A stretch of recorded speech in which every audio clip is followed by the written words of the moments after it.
ಸೂರ್ಯ ಮಿಥುನ ರಾಶಿಗೆ ಪ್ರವೇಶ ಆಗ್ತಿದ್ದಾನೆ. ಯಾವ ಲಗ್ನ ಜಾತಕರಿಗೆ ಯಾವ ರೀತಿ ಫಲಾಫಲಗಳಂತ ನೋಡ್ತಾ ಹೋಗೋಣ. ವೀಕ್ಷಕರೇ, ಸೂರ್ಯ ಗ್ರಹ ಜೂನ್ 15ರಿಂದ ಜುಲೈ 16, 2026ನೇ ತಾರೀಕುವರೆಗೂ 1 ತಿಂಗಳುಗಳ ಕಾಲ ಸೂರ್ಯ ಗ್ರಹ ಮಿಥುನ ರಾಶಿಯಲ್ಲಿ ಸಂಚರಿಸ್ತಾ ಇರ್ತಾನೆ. ಆಗ 12 ಲಗ್ನ ಜಾತಕರಿಗೆ ಯಾವ ರೀತಿ ಫಲಾಫಲಗಳಂತ ನೋಡ್ತಾ ಹೋಗೋಣ. ಇದ್ರ ಜೊತೆಗೆ ರವಿಯ ಕಾಂಬಿನೇಷನ್ ನಿಮ್ಮ ದಶೆ ಅಥವಾ ಭುಕ್ತಿ ಅಥವಾ ಅಂತರ್ಭುಕ್ತಿ ಈ 3 ಕಾಂಬಿನೇಷನ್ಗಳೆಲ್ಲಾದ್ರೂ ಒಂದ್ಸತಿ ನಿಮ್ಮ ಜಾತಕದಲ್ಲಿ ಇದ್ರೆ ಅದು ಬಲವಾಗಿ ಒಂದು 50% ವರ್ಕ್ ಆಗುತ್ತೆ. ಇಲ್ಲ ಅಂತಂದ್ರೆ ಇದು ಒಂದು 10% ನಿಮಗೆ ಅನ್ವಯ ಆಗುತ್ತೆ. ನೋಡಿ, ಯಾವುದೇ ಒಂದು ಜಾತಕ ನೋಡ್ಬೇಕಾದ್ರೆ 9 ಗ್ರಹನ ಆಧಾರವಾಗಿ ಇಟ್ಕೊಂಡು ಯಾವ್ಯಾವ ಸ್ಥಿತಿಗತಿಗಳಲ್ಲಿ ಗ್ರಹಗಳು ಸಂಚಾರ ಆಗ್ತಿದ್ದಾನೆ ಅದು ಪೂರ್ಣವಾದಂತ ಜಾತಕ ವಿಶ್ಲೇಷಣೆ ಮಾಡ್ತಕ್ಕಂಥ ಒಂದು ಭಾಗ ಆಗುತ್ತೆ. ಆದರೆ ಈಗ ರವಿ ಗ್ರಹ ಮಿಥುನ ರಾಶಿಗೆ ಸಂಚರಿಸೋದ್ರಿಂದ ಈ 1 ತಿಂಗಳ ಕಾಲ ಯಾವ್ಯಾವ ಲಗ್ನ ಜಾತಕರಿಗೆ ಯಾವ ರೀತಿ ಫಲಾಫಲಗಳಿದೆ ಅಂತ ನೋಡೋದಾದ್ರೆ, ಮೊದಲಿಗೆ ಮೇಷಲಗ್ನ ಜಾತಕರಿಗೆ ಮೇಷದಿಂದ ಮಿಥುನ ರಾಶಿ 3ನೇ ಭಾವ ಅಂದ್ರೆ ತೃತೀಯ ಭಾವದಲ್ಲಿ ರವಿ ಸಂಚರಣೆ ಆಗ್ತಿರೋದ್ರಿಂದ ಮೇಷ ಲಗ್ನದವರಿಗೆ ಬಂಡ ಧೈರ್ಯ ಇರ್ತೈತೆ. ಒಂದು ಏನೇ ಕೆಲಸ ಕಾರ್ಯಗಳು ಮಾಡ್ಬೇಕಾದ್ರೂ ಹಿಂದೆ ಮುಂದೆ ನೋಡಿದಿರ ಈ 1 ತಿಂಗಳ ಕಾಲ ತುಂಬಾ ಸಕ್ಸಸ್ ಆಗಿ ಕಾರ್ಯನಿರ್ವಹಿಸ್ತಾರೆ. ಸಹೋದರರೊಂದಿಗೆ ಬಾಂಧವ್ಯ ಚೆನ್ನಾಗಿರುತ್ತೆ. ಸಹೋದರರೊತ್ತಿಗೆ ಏನೇ ವ್ಯವಹಾರ ಮಾಡ್ಬೇಕಾದ್ರೆ ಒಂದು ಆತ್ಮಸ್ಥೈರ್ಯವಾಗಿ ಒಬ್ರಿಗೊಬ್ರು ಬಲವಾಗಿ ಅನ್ಯೋನ್ಯವಾಗಿ ಕೆಲಸ ಮಾಡ್ತಾ ಇರ್ತಾರೆ. ಹಣಕಾಸಿನ ವ್ಯವಹಾರದಲ್ಲಿ ಚೆನ್ನಾಗಿದೆ. ಆರೋಗ್ಯದಲ್ಲೂ ಸಹ ಅತ್ಯುತ್ತಮವಾಗಿದೆ. ಆರೋಗ್ಯದಲ್ಲಿ ನಿಮ್ಗೆ ಏನಾದ್ರೂ ಸ್ವಲ್ಪ ಸಣ್ಣ ಪುಟ್ಟ ಕಾಯಿಲೆಗಳಿದ್ರೂ ಸಹ ಅವರು ಧೈರ್ಯದಿಂದ ಸ್ಥೈರ್ಯದಿಂದ ಒಂದು ಆತ್ಮವಿಶ್ವಾಸದಿಂದ ಗುಣಮುಖವಾಗಿ ಮಾಡ್ಕೊಂತಾರೆ. ಅದೇ ರೀತಿಯಾಗಿ ದಾಂಪತ್ಯ ಜೀವನ ಸಹ ಚೆನ್ನಾಗಿದೆ. ವೃಷಭ ಲಗ್ನ ಜಾತಕರಿಗೆ ರವಿ ಗ್ರಹ ಮಿಥುನ ರಾಶಿಗೆ ಪ್ರವೇಶ ಆಗ್ತಾ ಇರೋದ್ರಿಂದ 2ನೇ ಸ್ಥಾನದಲ್ಲಿ 2ನೇ ಭಾವ ವಾಕ್ಸ್ಥಾನ ಧನಸ್ಥಾನದಲ್ಲಿ ಸಂಚರಿಸ್ತಾ ಇದ್ದೇನೆ. ಆದ್ರಿಂದ ಫಲಾಫಲಗಳು ಯಾವ ರೀತಿ ಇದೆಯಪ್ಪ ಅಂತಂದ್ರೆ, ಧನ ಪ್ರಾಪ್ತಿ ಆಗುತ್ತೆ. ಹಣಕಾಸಿನ ವ್ಯವಹಾರಗಳಲ್ಲಿ ತುಂಬಾ ಅನುಕೂಲಕರವಾಗಿರುತ್ತೆ ನಿಮಗೆ. ಅದೇ ರೀತಿಯಾಗಿ ತಂದೆ ಕಡೆಯಿಂದ ಧನಲಾಭ, ಮತ್ತೆ ಮಾತಿನಲ್ಲಿ ಸ್ವಲ್ಪ ಉರುಟ್ಟು ಮಾತಾಡೋದು, ಗತ್ತು ಗಾಂಭೀರ್ಯ ಇಂಥದ್ದೆಲ್ಲ ತುಂಬಾ ಚೆನ್ನಾಗಿದೆ. ಆದರೆ ಸ್ವಲ್ಪ ಗುರು ಹಿರಿಯರ ಜೊತೆ ಮಾತಾಡ್ಬೇಕಾದ್ರೆ ಈ ಉರುಟುತನ ಸ್ವಲ್ಪ ನಿಗಾ ವಹಿಸಿ ಮಾತಾಡೋದು ತುಂಬಾ ಉತ್ತಮ. ಅದೇ ರೀತಿಯಾಗಿ ಆರೋಗ್ಯದಲ್ಲಿ ಸ್ವಲ್ಪ ಏರುಪೇರುಗಳಾಗುತ್ತೆ. ನೋಡಿ, ಆರೋಗ್ಯದಲ್ಲಿ ಸ್ಪೈಸಿಯಾಗಿ ತಿನ್ನೋದು, ಸ್ವಲ್ಪ ಏನು ನಿಯಮಬದ್ಧವಾಗಿ ಊಟ ಮಾಡೋದಕ್ಕಾಗಲ್ಲ.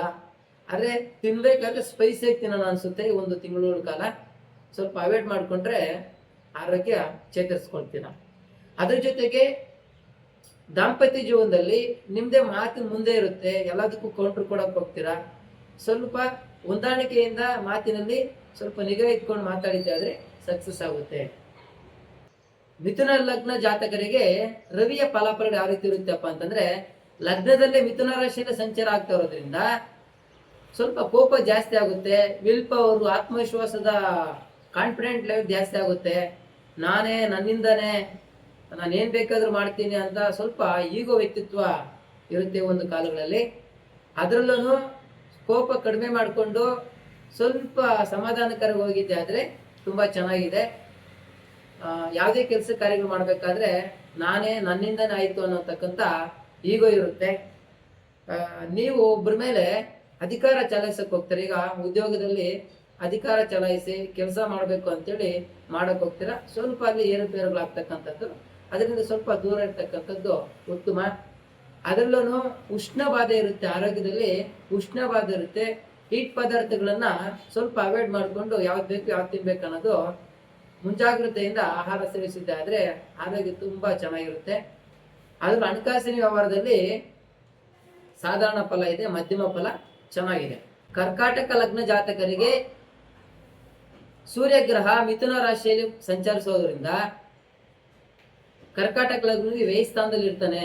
ಅಂದ್ರೆ ಎಲ್ಲಾ ಕೆಲಸ ಕಾರ್ಯಗಳಲ್ಲೂ ವ್ಯವಹಾರಗಳಲ್ಲೂ ಸ್ವಲ್ಪ ವ್ಯಯ ಆಗ್ತಕ್ಕಂಥದ್ದು, ನಷ್ಟಗಳು. ಅಷ್ಟೊಂದೇನೋ ಲಾಭ ಎಕ್ಸ್ಪೆಕ್ಟೇಷನ್ ಮಾಡೋದಕ್ಕಾಗಲ್ಲ ಈ ಒಂದು ತಿಂಗಳ ಕಾಲಗಳಲ್ಲಿ.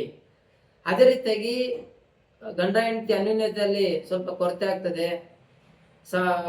ಮನೆ ವಾತಾವರಣದಲ್ಲಿ ಸ್ವಲ್ಪ ಗೊಂದಲದ ವಾತಾವರಣ, ಭಿನ್ನಾಭಿಪ್ರಾಯಗಳು, ಸುಮ್ಮನೆ ಜಗಳಗಳಿಗೆ ಹೋಗ್ತಕ್ಕಂಥದ್ದು, ಇದರಿಂದ ದೂರ ಇರ್ತಕ್ಕಂಥದ್ದು ತುಂಬಾ ಉತ್ತಮ.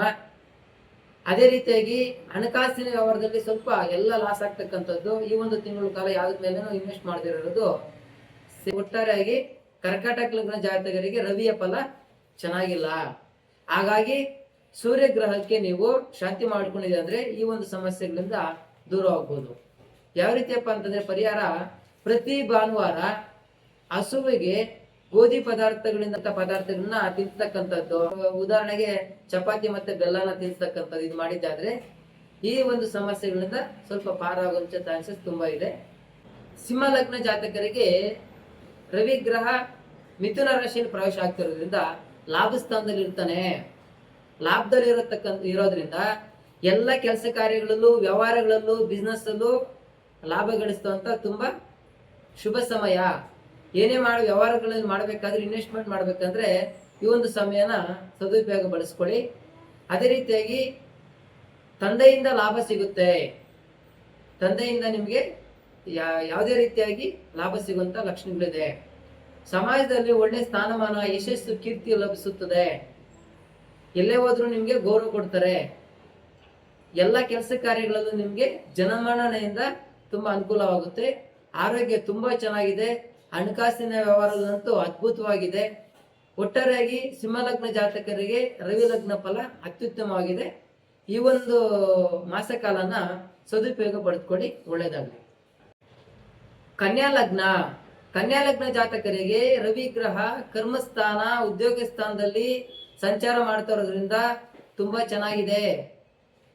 ಉದ್ಯೋಗದಲ್ಲಿ ಪ್ರಮೋಷನ್ ಏನಾದ್ರು ಮಾಡ್ಕೊಳಂಗಿದ್ರೆ ಒಂದು ತುಂಬಾ ಚೆನ್ನಾಗಿರ್ತಕ್ಕಂಥ ಸಮಯ. ಅಥವಾ ಕೆಲ್ಸಕ್ಕೆ ಯಾರಾದ್ರೂ ಹುಡುಕ್ತಾ ಇದ್ರೆ ತುಂಬಾ ಚೆನ್ನಾಗಿರ್ತಕ್ಕಂಥ ಕೆಲಸ ಸಿಗುತ್ತೆ. ಕನ್ಯಾ ಲಗ್ನ ಜಾತಕರಿಗೆ ನೇಮು ಪೇಮು ಸಕ್ಸಸ್ ಆಗ್ತೀರಾ, ಹೆಸರು ಗಳಿಸ್ತೀರಾ ಸಮಾಜದಲ್ಲಿ. ಅದೇ ರೀತಿ ಆರೋಗ್ಯದಲ್ಲಿ ಸ್ವಲ್ಪ ಮಧ್ಯಮ ಫಲ ಇದೆ. ಸ್ವಲ್ಪ ಗ್ಯಾಸ್ಟ್ರಿಕ್ ಬರ್ತಕ್ಕಂಥದ್ದು, ಸಂಚರಣೆ ಜಾಸ್ತಿ ಆಗ್ತಕ್ಕಂಥದ್ದು, ಪ್ರಯಾಣ ಜಾಸ್ತಿ ಆಗ್ತಕ್ಕಂಥದ್ದು. ಉದ್ಯೋಗದಲ್ಲಿ ತುಂಬಾ ಯಶಸ್ಸು ಗಳಿಸ್ತೀರಾ. ಪ್ರಮೋಷನ್ಗೆ ಕಾಯ್ತಾ ಇದ್ರೆ ಪ್ರಮೋಷನ್ ಆಗುತ್ತೆ. ಯಾರು ಕೆಲಸಕ್ಕೋಸ್ಕರ ವೇಟ್ ಮಾಡ್ತಾ ಇದ್ರೆ ಅವರು ಕೆಲಸ ಹುಡುಕೋದಕ್ಕೆ ತುಂಬಾ ಉತ್ತಮ ಕಾಲ. ಸರ್ಕಾರಿ ಕಚೇರಿಗಳಲ್ಲಿ ಏನಾದ್ರು ಕೆಲಸಕ್ಕೋಸ್ಕರ ಏನಾದ್ರು ಫೈಲ್ ಏನಾದ್ರು ಕೊಟ್ಟಿದ್ರೆ ಈ ಒಂದು ಟೈಮಲ್ಲಿ ನೀವು ಅದಕ್ಕೆ ಪ್ರಯತ್ನ ಪಡಿ, ಸಕ್ಸಸ್ ಆಗುತ್ತೆ.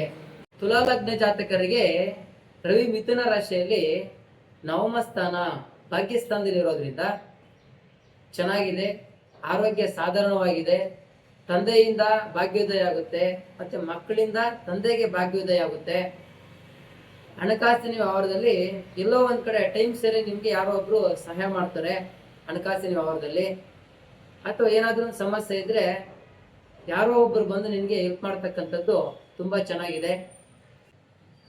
ತುಲಾ ಲಗ್ನ ಜಾತಕರಿಗೆ ರವಿ ಮಿಥುನ ರಾಶಿಯಲ್ಲಿ ಇರೋದ್ರಿಂದ ಭಾಗ್ಯಸ್ಥಾನ, ನವಮ ಸ್ಥಾನದಲ್ಲಿ ಇರೋದ್ರಿಂದ ಭಾಗ್ಯೋದಯ ಆಗುತ್ತೆ.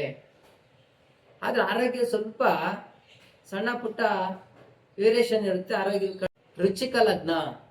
ವೃಶ್ಚಿಕ ಲಗ್ನ ಜಾತಕರಿಗೆ ರವಿ ಮಿಥುನ ರಾಶಿಯಲ್ಲಿ ಅಷ್ಟಮದಲ್ಲಿ ಸಂಚಾರ ಆಗ್ತಾ ಇರೋದ್ರಿಂದ ಸ್ವಲ್ಪ ಶುಭ ಸಮಯವಲ್ಲ. ಆರೋಗ್ಯದಲ್ಲಿ ಏರುಪೇರುಗಳಾಗ್ತಕ್ಕಂಥದ್ದು, ಅದರಲ್ಲೂ ಕೆಮ್ಮು, ಕಫ, ಸ್ವಲ್ಪ ಜ್ವರ ಬರ್ತಕ್ಕಂಥದ್ದು ಇದೆ. ಅಸ್ತಮ ಇದ್ದವರಿಗೆ ಸ್ವಲ್ಪ ಜಾಸ್ತಿ ಆಗುತ್ತೆ. ಸ್ವಲ್ಪ ಆರೋಗ್ಯದ ಕಡೆ ಗಮನ ಕೊಡಿ. ಏನಾದ್ರೂ ವಾಕಿಂಗ್ ಮಾಡ್ತಕ್ಕಂಥದ್ದು, ಯೋಗ ಮಾಡ್ತಕ್ಕಂಥದ್ದು ಇದನ್ನೆಲ್ಲ ಮಾಡ್ಕೊಂಡು ಸ್ವಲ್ಪ ಆರೋಗ್ಯದನ್ನ ಚೇತರಿಸ್ಕೊಂಡ್ರೆ ಉತ್ತಮ. ಸಮಾಜದಲ್ಲಿ ಅಪಮಾನಗಳಾಗ್ತದೆ. ಎಲ್ಲಾ ಕೆಲಸ ಕಾರ್ಯಗಳಲ್ಲೂ ನಷ್ಟಗಳು. ನೀವು ರೆಗ್ಯುಲರ್ ಆಗಿ ಮಾಡ್ತಕ್ಕಂಥ ಕೆಲಸನೇ ನಿಮ್ಗೆ ದೊಡ್ಡ ಕೆಲಸ ಆಗಿ ಸ್ವಲ್ಪ ತಲೆ ಭಾರ ಆಗ್ತದೆ. ಡಿಪ್ರೆಷನ್ಗೆ ಹೋಗ್ತಕ್ಕಂಥದ್ದು, ಎಲ್ಲರ ಜೊತೆ ಚೀರಾಡ್ತಕ್ಕಂಥದ್ದೆಲ್ಲ ಇದೆ. ಒಟ್ಟಾರೆಯಾಗಿ ವೃಶ್ಚಿಕ ಲಗ್ನ ಜಾತಕರಿಗೆ ಶುಭ ಸಮಯವಲ್ಲ. ಹೀಗಾಗಿ ಸೂರ್ಯನ ಶಾಂತಿ ಮಾಡ್ಕೊಂಡ್ರೆ ಈ ಸಮಸ್ಯೆಗಳಿಂದ ಸ್ವಲ್ಪ ದೂರ ಇರ್ಬೋದು. ನೋಡಿ, ಸೂರ್ಯ ಶಾಂತಿ ಯಾವ ರೀತಿ ಮಾಡ್ಕೊಳೋದಪ್ಪ ಅಂತಂದ್ರೆ, ಪ್ರತಿದಿನ ಸೂರ್ಯ ನಮಸ್ಕಾರ ಮಾಡ್ತಕ್ಕಂಥದ್ದು, ಹೆಗ್ಗಡದ ಗಿಡಕ್ಕೆ ನೀರನ್ನು ಹಾಯಿಸಿ ಸೂರ್ಯ ನಮಸ್ಕಾರ ಮಾಡಿದ್ದಾದ್ರೆ ಸ್ವಲ್ಪ ಸಮಸ್ಯೆಗಳಿಂದ ದೂರ ಆಗ್ತಕ್ಕಂಥದ್ದು ತುಂಬಾ ಇದೆ. ಧನಸ್ಸು ಲಗ್ನ ಜಾತಕರಿಗೆ ಸೂರ್ಯ ಗ್ರಹ ಮಿಥುನ ರಾಶಿಯಲ್ಲಿ ಪ್ರವೇಶ ಆಗಿರೋದ್ರಿಂದ ಕಳಸ್ತ್ರ ಸ್ಥಾನ, ಸಪ್ತಮ ಸ್ಥಾನ, ಕಳಸ್ತ್ರ ಸ್ಥಾನದಲ್ಲಿ ರವಿ ಗ್ರಹ ಸ್ಥಿತನಾಗಿರೋದ್ರಿಂದ ಧನುಸ್ಸು ಲಗ್ನ ಜಾತಕರಿಗೆ ವಿಪರೀತ ಕೋಪ ಬರುತ್ತೆ. ಗಂಡ ಹೆಂಡತಿ ಅಥವಾ ದಾಂಪತ್ಯ ಜೀವನದಲ್ಲಿ ವೈಮನಸ್ಸುಗಳು, ಭಿನ್ನಾಭಿಪ್ರಾಯಗಳು, ಏನು ಸಣ್ಣ ಪುಟ್ಟದಕ್ಕೆಲ್ಲ ಕೋಪ ಮಾಡ್ತಕ್ಕಂಥದ್ದು, ಕೋಪದಲ್ಲಿ ಅದೇ ರೀತಿಯಾಗಿ ಅನಾರೋಗ್ಯಕ್ಕೆ ತುತ್ತಾಗ್ತೀರಾ. ಮಸಾಲೆ ರಹಿತವಾಗಿರ್ತಕ್ಕಂಥ ಊಟಗಳನ್ನ ಸೇವನೆ ಮಾಡೋದು ಸ್ವಲ್ಪ ಅವಾಯ್ಡ್ ಮಾಡಬೇಕು. ಅಥವಾ ಪಾರ್ಟ್ನರ್ ಕೆಲಸ ಏನಾದ್ರು ಮಾಡ್ತಿದ್ರೆ, ಮಾಡ್ತಾ ಇದ್ರೆ ಪಾರ್ಟ್ನರ್ ಕೆಲಸಕ್ಕೆ ಇದು ಶುಭ ಸಮಯವಲ್ಲ. ಇದಕ್ಕೆ ಮುಂಚಿತವಾಗಿ ಏನಾದ್ರು ಪಾರ್ಟ್ನರ್ ಬಿಸ್ನೆಸ್ ಏನಾದ್ರು ಮಾಡ್ತಾ ಇದ್ರೆ ಅಂತಂದ್ರೆ ಈ ಒಂದು ತಿಂಗಳಲ್ಲಿ ಲೆಕ್ಕಾಚಾರಗಳು, ವ್ಯವಹಾರಗಳನ್ನೆಲ್ಲ ಕೂತು ಮಾತಾಡಬಾರ್ದು. ವಿದ್ಯಾಭ್ಯಾಸಕ್ಕೆ ಸ್ವಲ್ಪ ಅಡಚಣೆಗಳು ಉಂಟಾಗ್ತದೆ. ಸ್ವಲ್ಪ ಮೋಜು ಮಸ್ತಿ ಅಂತಕ್ಕಂಥದ್ದು ಕಾರಣ. ಮದುವೆಗೇನಾದ್ರೂ ನೀವು ಟ್ರೈ ಮಾಡ್ತಿದ್ರೆ ಅಥವಾ ಹುಡುಗ ಅಥವಾ ಹುಡುಗಿ ನೋಡುವಂತ ಏನಾದ್ರು ಕಾರ್ಯಕ್ರಮಗಳಿದ್ರೆ ಸೆಟ್ ಆಗೋದಿಲ್ಲ. ಯಾಕಂದ್ರೆ ಸೂರ್ಯ 7ನೇ ಸ್ಥಾನದಲ್ಲಿ ಇರೋದ್ರಿಂದ ಲೇಟ್ ಮ್ಯಾರೇಜ್ಗೆ ತೋರಿಸ್ತಿದೆ. ನೆಕ್ಸ್ಟ್ ಮಕರ ಲಗ್ನ ಜಾತಕದವರಿಗೆ ಸೂರ್ಯ ಗ್ರಹ ಮಿಥುನ ರಾಶಿಯಲ್ಲಿ ಸಂಚರಿಸೋದ್ರಿಂದ ಷಷ್ಠಮ ಸ್ಥಾನ, 6ನೇ ಸ್ಥಾನದಲ್ಲಿ ಸಂಚರಿಸ್ತಾ ಇದ್ದಾನೆ. ಈ ಒಂದು ಟೈಮಲ್ಲಿ ರೋಗ ಬಾಧೆ, ಸಾಲ ಬಾಧೆ, ದ್ವೇಷ ಬಾಧೆ ಹೆಚ್ಚಾಗುತ್ತೆ. ನೀವೇ ಸಾಲ ಮಾಡೋಂಥ ಪ್ರಸಂಗ ಎದುರಾಗ್ಬೋದು ಈ ಒಂದು ತಿಂಗಳಲ್ಲಿ. ಅಥವಾ ನೀವೇನಾದ್ರೂ ಇದಕ್ಕೆ ಮುಂಚೆ ಸಾಲ ಮಾಡಿದ್ರೆ ಸಾಲ ಕೊಟ್ಟಿರೋರು ನಿಮಗೆ ಕಿರುಕುಳ ಕೊಡ್ತಾರೆ, ಮರುಪಾವತಿ ಮಾಡಿ ಅಂತೇಳಿ ಮತ್ತೆ ಸಮಸ್ಯೆಗಳು ಉದ್ಭವ ಆಗುತ್ತೆ. ಮತ್ತೆ ಅನಾರೋಗ್ಯಕ್ಕೆ ತುತ್ತಾಗುವಂತ ಚಾನ್ಸಸ್ ಇದೆ. ಆರೋಗ್ಯದ ಕಡೆ ಕಾಳಜಿ ವಹಿಸ್ಬೇಕು. ಮತ್ತೆ ದ್ವೇಷ ಬಾಧೆ, ಸುಮ್ಮನೆ ಬೇರೆಯವ್ರ ಮೇಲೆ ಜಗಳಕ್ಕೆ ಹೋಗ್ತಕ್ಕಂಥದ್ದು, ಅಥವಾ ರವಿಯ ಪ್ರಭಾವದಿಂದ ಈ ರೋಗ ಬಾಧೆ, ಸಾಲ ಬಾಧೆ, ದ್ವೇಷ ಬಾಧೆ ಒಂದಕ್ಕೊಂದು ಅವನಭವ ಸಂಬಂಧ ಇಟ್ಕೊಂಡು ನಿಮ್ಮ ಮೇಲೆ ಪ್ರಭಾವ ಬೀಳುತ್ತೆ. ಸ್ವಲ್ಪ ನೀವು ಹುಷಾರಾಗಿ ಒಂದು ತಿಂಗಳ ಕಾಲ ವ್ಯವಹಾರ ಮಾಡ್ತಕ್ಕಂಥದ್ದು ಉತ್ತಮ. ಕುಂಭಲಗ್ನ ಜಾತಕದವರಿಗೆ ಮಿಥುನ ರಾಶಿಯಲ್ಲಿ ಸೂರ್ಯ ಗ್ರಹ ಸ್ಥಿತನಾಗಿರೋದ್ರಿಂದ ಪಂಚಮ ಸ್ಥಾನದಲ್ಲಿ ರವಿಯ ಗ್ರಹ ಸ್ಥಿತನಾಗಿರೋದ್ರಿಂದ ವಿದ್ಯಾಭ್ಯಾಸ ಅತ್ಯುತ್ತಮವಾಗಿರುತ್ತೆ. ಜ್ಞಾಪಕ ಶಕ್ತಿ ತುಂಬಾ ಚೆನ್ನಾಗಿರುತ್ತೆ. ಕುಂಭಲಗ್ನ ಜಾತಕದವರು ಗರ್ಭಿಣಿಯರು ಏನಾದರೂ ಆಗಿದ್ರೆ ಅಂಥವ್ರು ಸ್ವಲ್ಪ ಹುಷಾರಾಗಿ ಸ್ಟೆಪ್ಸ್ ಹತ್ತಕ್ಕಂಥದ್ದು, ಇದು ಸ್ವಲ್ಪ ಹುಷಾರು ನೋಡ್ಕೊಬೇಕು. ಯಾಕಂದ್ರೆ ಪಂಚಮದಲ್ಲಿ ಸೂರ್ಯ ಇರೋದ್ರಿಂದ ಅಬರ್ಷಣ ಆಗುವಂಥ ಚಾನ್ಸಸ್ ಇದೆ. ಸ್ವಲ್ಪ ಅದಕ್ಕೆ ಅವಕಾಶ ಕೊಡ್ಬಿಡಿ.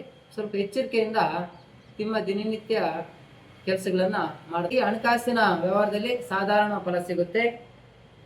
ತಂದೆ ತಾಯಿಗಳಿಗೆ ಮಕ್ಕಳು ಕಾಟ ಕೊಡ್ಬೋದು. ನನಗೆ ಇದೇ ಬೇಕು, ಅದೇ ಬೇಕು, ಇದೇ ತಗೊಳ್ಳಿ ಅಂತೇಳಿ ಹಠದಿಂದ ತಂದೆ ತಾಯಿಗಳ ಹತ್ರ ಹಠಪಟ್ಟು ಏನಾದರೂ ಒಂದು ಖರೀದಿ ಮಾಡ್ತಕ್ಕಂಥದ್ದು, ಹಠಪಟ್ಟ ಕೆಲಸ ಮಾಡಿಸ್ಕೊಳ್ಳೋಂಥದ್ದು ತೋರಿಸ್ತದೆ. ಮೀನಲಗ್ನ ಜಾತಕರಿಗೆ ಮಿಥುನ ರಾಶಿಯಲ್ಲಿ ರವಿ ಸಂಚರಿಸೋದ್ರಿಂದ ಚತುರ್ಥ ಭಾವದಲ್ಲಿ ಸಂಚಾರ ಆಗ್ತಿದ್ದಾನೆ. ಅಂದ್ರೆ ವಾಹನದಿಂದ ಕಿರಿಕಿರಿ ಆಗ್ತದೆ. ಸ್ವಲ್ಪ ಪ್ರಯಾಣದಲ್ಲಿ ಎಚ್ಚರಿಕೆ ಇರಬೇಕು. ಮನೆ ವಾತಾವರಣದಲ್ಲಿ ಸ್ವಲ್ಪ ಕ್ಲೇಶಗಳಾಗ್ತಕ್ಕಂಥದ್ದು, ಅಥವಾ ಗಂಡ ಹೆಂಡತಿ ನಡುವೆ ಅಥವಾ ಮನೆಯ ವಾತಾವರಣದಲ್ಲೇನೆ ಒಟ್ಟಾರೆಯಾಗಿ ಅಕ್ಕಪಕ್ಕದವ್ರ ಜೊತೆ ಜಗಳಗಳಿಂದ ದೂರ ಇದ್ರೆ ತುಂಬಾ ಉತ್ತಮ. ಕಲಹಗಳಿಗೆ, ಜಗಳಗಳಿಗೆ ಆಸ್ಪದ ಕೊಡ್ಲೇಬಾರ್ದು. ಹೃದಯ ಸಂಬಂಧಿತ ಕಾಯಿಲೆ ಬರ್ತಕ್ಕಂಥದ್ದಿದೆ. ಯೋಗ ಮಾಡಿ, ವಾಕಿಂಗ್ ಮಾಡಿ, ಸ್ವಲ್ಪ ಆರೋಗ್ಯದ ಕಡೆ ಕಾಳಜಿ ವಹಿಸಿ. ವಾಹನಗಳಿಂದ ಸ್ವಲ್ಪ ಕಿರಿಕಿರಿ ಉಂಟಾಗ್ತದೆ. ಅಂದ್ರೆ ವಾಹನ ರಿಪೇರಿ ಬರ್ತಕ್ಕಂಥದ್ದು, ಅಥವಾ ಪ್ರಯಾಣದಲ್ಲಿ ಸ್ವಲ್ಪ ಅಡೆತಡೆಗಳು, ಪ್ರಯಾಣದಲ್ಲಿ ಸುಖಕರ ಇರೋದಿಲ್ಲ. ಪ್ರಯಾಣ ಮಾಡಬೇಕಾದ್ರೆ ಸ್ವಲ್ಪ ಜಾಗರೂಕತೆಯಿಂದ ವಹಿಸಿ ಪ್ರಯಾಣ ಮಾಡ್ತಕ್ಕಂಥದ್ದು ಉತ್ತಮ. ಹಣಕಾಸಿನ ವ್ಯವಹಾರ ಸ್ವಲ್ಪ ಮಧ್ಯಮ ಫಲ. ಮನೆಗೋಸ್ಕರ ದುಂದುವೆಚ್ಚ ಖರ್ಚು ಮಾಡ್ತಕ್ಕಂಥದ್ದಿದೆ. ಅದರಲ್ಲೂ ಮನಸ್ಸು ಚಂಚಲವಾಗಿರ್ತದೆ. ಸ್ವಲ್ಪ ಮನಸ್ಸನ್ನ ನಿಗಾ ಇಟ್ಕೊಳ್ಳಿ, ಅನುಕೂಲ ಆಗುತ್ತೆ. ನಮಸ್ಕಾರ.